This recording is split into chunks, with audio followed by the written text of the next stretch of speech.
D'abord, il ne faut pas oublier que dans ce que vous appelez conflit avec des voisins, dire des jours que nous avons été agressés, si vous examinez, je ne vais pas entrer dans les détails, vous verrez aussi la responsabilité du Congo, lui-même d'abord, qui a commencé là-bas. Prenons des cas, parce qu'on doit en parler. Le cas de la fameuse entrée de Kabila avec son AFDEL au Congo. Ça a commencé comment? Tout le monde a dit que nous étions agressés par le Rwanda. Or, si vous regardez bien, qu'est-ce qui s'était passé? Après le génocide du Rwanda,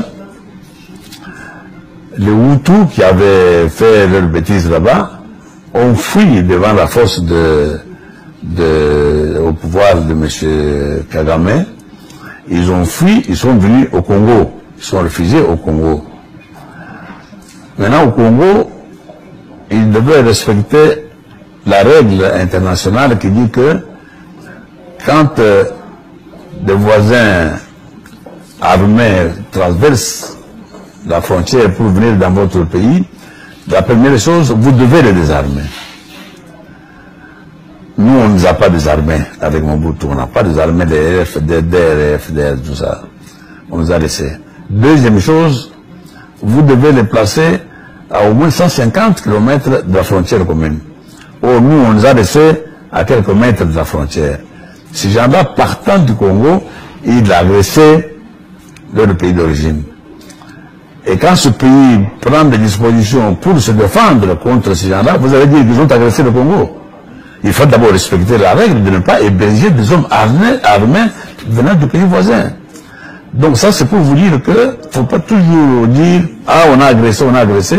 Il faut voir aussi votre responsabilité dans cette affaire-là. Donc ça, c'est un...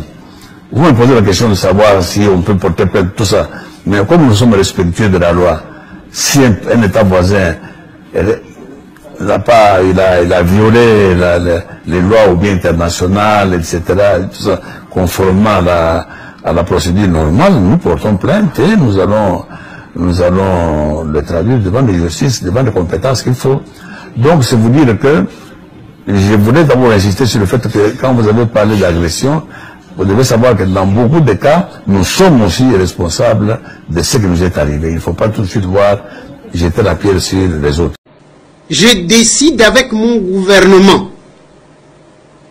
que tous les réfugiés devaient quitter le territoire de mon pays au plus tard le 31 décembre 1995 et que le président Mobutu me dit ce n'est pas comme ça, prends une position contraire et je reçois de la communauté internationale le secrétaire général des Nations Unies Boutros Ghali, le sous-secrétaire d'État américain, George Mousse, le directeur pour Afrique, Rochero de la Sabrière, pour me dire, écoutez, non, il faut suivre la voie du président, il ne faut pas vous opposer au président sur ces chapitres.